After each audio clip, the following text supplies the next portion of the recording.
നമസ്കാരം. Bin media ന്യൂസിലേക്ക് സ്വാഗതം. ചേർത്തല അഖിലാഞ്ജലി സ്റ്റുഡിയോ പാർക്കിൻ്റെ ഓണാഘോഷം ശനിയാഴ്ച ഔട്ടനാളിൽ നടക്കും. ആർപ്പോ, ഇഡ്രോ എന്ന പേരിലാണ് ഓണാഘോഷം സംഘടിപ്പിച്ചിട്ടുള്ളത്.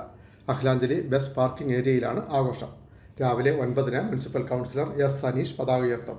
തുടർന്ന് കുട്ടികളുടെയും മുതിർന്നവരുടെയും കലാകായിക മത്സരങ്ങൾ. ഉച്ചകഴിഞ്ഞ് 3-ന് മാവേലിക്കര കലേഷ് പി തമ്പി നയിക്കുന്ന കരോക്കെ ഗാനമേള. വൈകിട്ട് 5-ന് കൈകൊട്ടിക്കളി.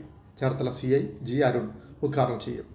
കൃഷിമന്ത്രി പി പ്രസാദ്, പിന്നോക്ക വിഭാഗ വികസന corporation chairman advocate K Prasad, Cherthala municipal chairperson Shirley Bhargavan, ward councillor B Faisal, Parnad Devaswom secretary Velliyakulam Parameswaran, BJP ജില്ലാ സെക്രട്ടറി അഭിലാഷ് മാപ്പറമ്പിൽ തുടങ്ങിയവർ സന്നിഹിതരാകും. തിരുമുടിയേറ്റ് നാടൻപാട്ടും കലകളും എന്ന പരിപാടിയും സംഘടിപ്പിച്ചിട്ടുണ്ട്. രക്ഷാധികാരി PD Lucky, president Baiju, secretary Manoj, ഖജാൻജി സിനാജ് തുടങ്ങിയവർ നേതൃത്വം നൽകും. Bin media, Cherthala.